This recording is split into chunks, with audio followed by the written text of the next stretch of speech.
for you now.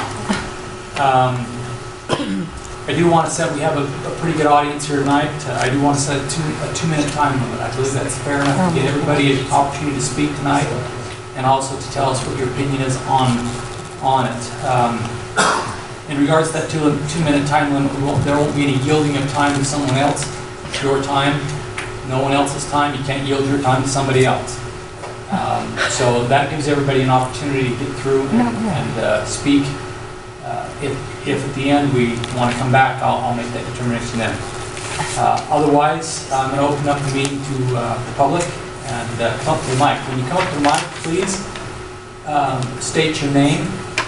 And if your name is at all difficult, I always have to spell mine because it's with PH. And my last name is spelled just like it sounds, but everybody always asks me to spell it. I know that, so if there's any question, please come up, state your name, spell it for Rick so he can get it accurate in minutes, and then give us your, and I'll start the 2 minutes. So please come up to the mic. Why can't we get our questions answered? How do we know? Steve Kennemer, K-E-N-N-A-M-E-R. I'm a county resident. I sometimes provide color commentary for a radio show that's not listened to. Let me make a comment about the presentation you just heard. I can't begin to determine whether or not he's entitled to another penny or another $1 million, and here's why. We can't tell. The workload, by the way, went up 1.5%, 2% a year, not 20%, based on those numbers. Now, I'm not criticizing the math here. This is not a math class, but the workload is a representation of how much funding should be available. And what we don't know, or what you didn't provide, is how much did his budget grow over that period of time to pay for that increased workload. And we want to, I'm a taxpayer, I expect to pay more if there's more work to be done. But when the county's growing, the mill rate is a funny number, but the call volumes that he cited is not. Now, a more precise analysis would, it's called call detail analysis, would be a breakdown of the calls.